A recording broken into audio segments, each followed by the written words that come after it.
Welcome to another video by The Gorekeeper. Hey guys, welcome to The Gorekeeper. Today we're going to look through some top 10 videos. First top 10 video, so we're a new channel. I'm new to YouTube or whatever, so this is going to be kind of an introduction video. So I'm going to do my top 10 favorite horror films of all time. Over here, we're going to have the trailers playing while we're talking about them. So kind of a different setup. I'm just going to try this out and see how this kind of format goes. So yeah, let's get right into it then. Number 10 is Day of the Dead. I was going to put Night of the Living Dead or Dawn of the Dead on here, but I recently watched Day of the Dead actually just maybe like a month ago, not even, for the first time, and the special effects absolutely blew me away. And it really took any kind of precedence over Night of the Living Dead and Dawn of the Dead for me. I still love Night of the Living Dead and Dawn of the Dead. Honestly, those three are kind of interchangeable with this one. Again, it's a George A. Romero one. There's tons of Day of the Dead movies, as there is Night of the Living Dead movies, and most of them are terrible. But the original Dawn of the Dead, the original Night of the Living Dead, and this Day of the Dead, this is the original Day of the Dead as well, are all fantastic. This guy right here, this guy's the man. This guy. He's great. Actually, he's not great. He's awful. Man, the special effects are absolutely ridiculous in this movie. So yeah, really had a blast watching this. I don't see it on a whole lot of top 10 lists. Usually if there's any kind of zombie flick, it's, Night of the Living Dead, which makes sense. But for me, this one tops just a little bit more. I think it's more fun, I guess. So yeah, moving on. Number 9 is kind of a controversial one. Probably going to get some flack for it. But Jeepers Creepers, I love this movie. There's stuff to be said about the director, Victor Salva. Obviously his criminal charges turn a lot of people away from this movie, and I totally understand that. I totally understand that if that drives you away from the movie, then that's fine. But I don't know, for me this movie just does something. Obviously I don't support anything Victor Salva, Victor himself. I'm not saying that. I'm not making excuses for him. But this, if I single out this film, if I separate him from this film, this is a great film. I thought it was really interesting, the brother and sister dynamic of the horror movie, because you don't get that a whole lot. Usually it's the boyfriend and the girlfriend, or the group of stoner friends, or whatever, going out to party, and then they get slaughtered. But this was different, and I thought Justin Long and Gina Phillips, who are the actors, the main characters in this movie, really, really, really encapsulated the brother and sister relationship, and they felt like really brother and sister in a non-annoying way to me. Again, with the special effects, the practical effects in this movie are top-notch. They're out of this world. To this day, I still don't like going outside when it's night and seeing the moon and stuff. I don't like it. I get freaked out. I actually do like the second one as well. I know a lot of people shit on that movie, but I get enjoyment out of the second one as well as the first one. Third one is garbage. Don't watch the third one. Third one is absolute terrible. But yeah, Jeepers Creepers. A lot of people don't like it. I'm a fan. Number 8 is Train to Busan. It's another zombie movie. Wow. This movie kicked my ass. I had heard good stuff about it. And it's intense. This is one of the most intense horror movies I've ever seen. It's literally, it goes and it's non-stop. It's just boom, boom, boom, boom. It just never lets up, it's such a tense movie. I don't know if it's that scary, but obviously it's a horror movie, it's a zombie film. But yeah, it's just the most intense, fast-paced horror movie I've ever seen in my life. It's almost more action-y in a way, but it's really cool. It's also super emotional. By the end of the movie, you're just totally emotionally drained. This movie just kicked my ass. I bawled my eyes out at the end of this movie. It's so good. If you can get past the subtitles, I know a lot of you out there, especially with visual movies like horror movies, you don't want to sit and read subtitles because you want to see what's happening on the screen. For me, I love subtitles. I can get over them. Usually things that I watch anyways, I throw in subtitles just because I like them. But yeah, the acting is great, the visuals are great, the story is great, the pacing is phenomenal. This is literally one of my favorite movies of all time. Not just horror, but of all time. It's way up there for me. Yeah, go watch Train to Busan. It's on Netflix still, so yeah, go check that out immediately. Number 7 is House of the Devil. This movie looks like it's made from like the 70s or early 80s, but it's actually just filmed on like a, I think it's 16 millimeter film. Oh, I don't know, don't get me wrong. But it was recorded on film. The director, Ty West, I believe, just nails this movie, just nails that perfect essence of like cult 70s, 80s movies, which, you know, most of my favorite horror movies are older ones, 70s, 80s films, most of them. And this movie is just so atmospheric. It's slower paced. It stretches out. It's one of those movies that just stretches and stretches and waits until like the last 15 minutes to just kind of punch you in the face. I mean, there's obviously stuff in the middle to keep it going and keep you interested and keep it fresh. But it all boils down to the finale, and it just... The setting is great. The acting is amazing. Seriously, the two leads... the old man, I don't know either in their names, but the older man in here and the main character, as well as her friend, actually, who is the director of Lady Bird. The blonde girl is a friend in here. Yeah, she's the director of Lady Bird. Oh, you saw her for a second there. She is so good in this movie. They just feel so real. Everything about this movie just feels so real. Yeah, it's intense. It's an original story. It has a cool look. And it's actually on VHS too. This just came out, I think, in 2000. I want to say 13 or 14, something like that. But it's out on VHS actually. So I'm gonna order it because it's one of my favorite movies. The promotional stuff for it is really cool. So yeah, House of the Devil. Coming in at number 6, Dead Alive or Brain Dead, whatever you want. Peter Jackson flick. You've probably heard of it. If you're a horror fan, or if at least you're on my channel, you probably know what Dead Alive is. It's another one of those special effects movies. I love it for the special effects. I mean, the acting is cheesy and over the top. It's just dumb. The story is not intelligent. It's just, again, it's over the top and cheesy and dumb. But the special effects really, really carry this movie, and there's a lot of interesting kills. The rooftop finale is one of the most outrageous things I've ever seen in any horror movie, or any movie, in that matter, ever.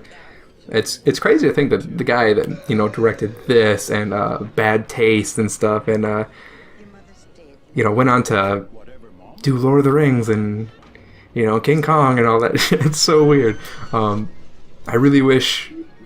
really hope we get Peter Jackson going back to do something fun and just over the top like this, because it's masterful. Some of my favorite special effects this is one of the movies that actually got me like really interested in practical effects and really made me believe in like the real power of it. Yeah, I don't know. You have to see this movie. If nothing else, look up the lawnmower scene on YouTube. Just look up clips of it. And if that doesn't interest you, pique your interest to see it, then I guess whatever. But I kind of doubt that. Again, if you're on my channel, you've probably seen this, and if you haven't, you need to. Number 5, Evil Dead. Not a whole lot to say about it. Again, this is probably on most people's top 10 lists, or favorites, or whatever. It's probably a lot of people's number 1 as well. This is probably the one on the list that I think legitimately terrifies me the most. Like, I think, obviously I have 4 more favorites over this one, but I think this is probably hands down the scariest movie I've ever seen in my life. I don't know, man, the sound design on it is unreal. The acting is great, obviously. We all love Bruce Campbell. Before it went super cheese. The effects are really cool. The mood of the movie is nuts, and just the constant demon screams and like paranoia, and the intensity of every scene in this movie is just unmatched. Evil Dead 2 is another one I love just as much for different reasons. I like the first one better because it's taken more seriously, but I like Evil Dead 2 just as much, but for different reasons. It's more lighthearted and fun. It's more of a fun horror movie. Army of Darkness is another one, really fun one. I love that movie as well. I even slightly enjoyed the remake, of the original. So like the newest Evil Dead, I thought was okay. Except for the end, but obviously it's nowhere near the original Evil Dead. So I guess I don't have. I feel like I don't have to sell you an Evil Dead. I feel like you should just know it and love it already. Number 4 is Pumpkinhead. Thanks for the trailers, by the way, Scream Factory. Kind of jacked him. Anyways, I'll give credit in the description, so that'll be fine. Yeah, Pumpkinhead is one that I have seen probably upwards of 100 times. I saw it a long time ago. My stepdad showed me it, actually. One of the few good things about him. But yeah, so I watched Pumpkinhead with him on TV, and the creature, Stan Winston did Pumpkinhead, the monster, who also did Alien, the Xenomorphs. So yeah, like, I mean, you can definitely tell, like, they put so much work into the atmosphere of this movie, of the woods, you know, the oranges, and then the blues, and the lightning, and just the overall setting of it. The forest looks super creepy. The old lady is creepy. Pumpkinhead is creepy. Yeah, everything about this movie is fantastic. The kills are great. It's scary. The mood is awesome. It's an original story. Something fun. It's a story about revenge. A guy's son gets killed in an accident, and oh man, Pumpkinhead, it's super underrated. No one ever talks about this movie. I even, you know, as shitty as the sequels are too, I really find a lot of enjoyment in the sequels as well. I just love the monster of Pumpkinhead so much. So yeah, Pumpkinhead, I don't know how to sell it to you. If you like effects, if you like atmosphere, if you just like good kills, you like forest scary movies. I don't know. Is that a genre? Forest horror? I don't know. Go watch Pumpkinhead. Jesus. Number 3 is Halloween, 1978, the original. This is not one that's surprising to be on a list. These bottom 3 probably aren't going to be that surprising, I guess. Maybe. I don't know. Maybe they will. But yeah, Halloween, Michael Myers is timeless. He's a classic serial killer. To me, he's the definition of slasher. When I think of serial killers, I think Michael Myers. The Mask, even obviously, it's so simple. The William Shatner mask, obviously, it's just so simple, but it's hands down the creepiest mask of all time. I think Michael Myers is the scariest horror figure out there, even above Freddy, even above, Chucky. I think Michael Myers is by far the scariest horror icon out there to me. And it's because it's so simple, because it's so vague and kind of mysterious face, and it's just something slightly off about it. And I think things are creepier when they're just slightly off versus just totally out of whack. But yeah, Halloween's awesome. I could watch that a million times. Halloween 2 I like just as much, again, but for different reasons, so it didn't make the list. And actually, I like most of the sequels. I liked Halloween 3 as well, Season of the Witch, just obviously for different reasons, The only ones I don't like Halloween 6, and I don't like Resurrection. Or the second Rob Zombie one was awful as well. But yeah, I think we'll do like a Halloween retrospective one day. So we'll get more into Halloween in the future. But yeah, for a top 10 list though, I mean, I think it'd be really strange to not have Halloween on a top 10 favorite horror movies list. So, it had to make it. Number 2 is The Thing, John Carpenter's original The Thing. Well, not original. Actually, this is a remake of, I think it's called The Thing from Outer Space, or The Thing. I don't know. But there's another Thing before this, which I actually haven't seen. But this is John Carpenter's remake of that. This was really hard to not put at 1. I think this is the movie I've seen more than any other movie in my entire life. I've watched this so much. I actually just watched this like 3 times this weekend. And I was showing it to my brother, actually, because he hadn't seen it in forever, and he saw it on TV, so I missed a lot of stuff. But yeah, The Thing, it's one of, I think it's the best practical effect movie ever, but it's not just practical effects in this one, which is why it edges out, movies like Dead Alive for me, because the special effects are top-notch. And they're insane, and they're over the top, and they're gross, and they're practical, and they're great. But on top of that, the acting is solid all the way across. The atmosphere is isolated and scary and dark and cold and creepy, and you hate it. You feel cold watching the movie even. The story is great. The psychological part of it is fantastic. Like, who is the thing? What is the thing? Even at the end, you don't really know. It's kind of up in the air.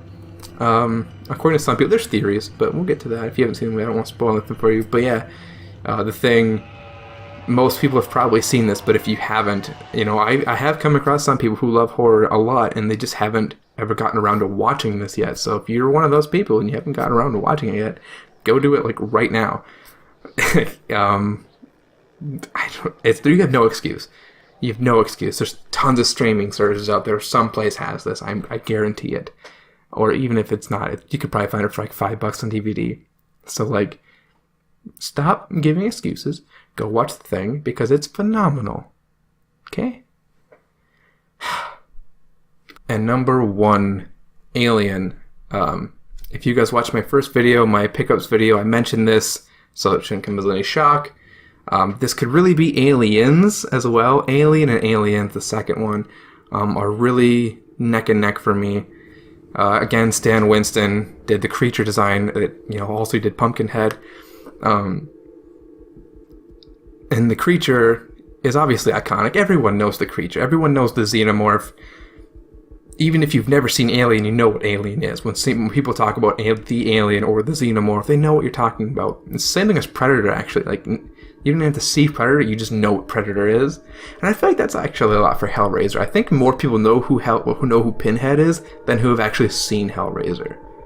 Because a lot of people think Hellraiser, the movie, is about Pinhead running around killing people, which is not the case at all. Anyways, we're getting off track. So yeah, Alien, it's I think out of the entire franchise, it's the only one I'd really consider horror, which is why I put this one over Aliens, because I feel like Aliens is more of an action movie, but I love it just as much.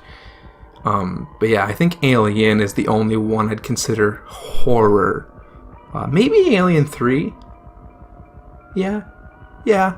But yeah, I love sci-fi. I love horror. So like, it's the best of both worlds.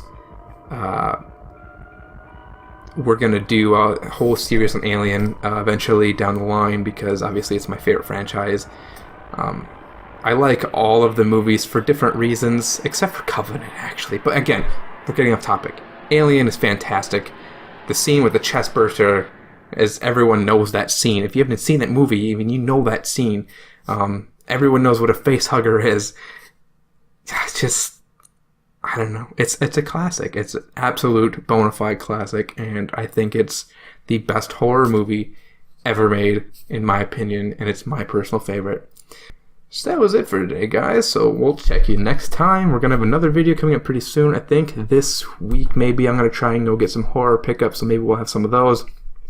I know I ordered it from a guy on one of the Facebook groups I'm on, so I got a whole shipment coming. So we'll have at least a delivery video coming in soon. I'm pretty excited for a lot of those. But yeah, stay tuned, subscribe, like, comment, ask questions. If you guys got questions and want to ask me anything, I will talk about them on the show. Or if you guys want to come on the show, comment, message me, and we'll set that up, and you can be on the show with me. We will talk about horror all day, because I could do it all day. So yeah, you want to be a show? Just ask me. You'll be on the show. We'll set it up. But yeah, for now, I've been the Gore Keeper, and I'll see you next time.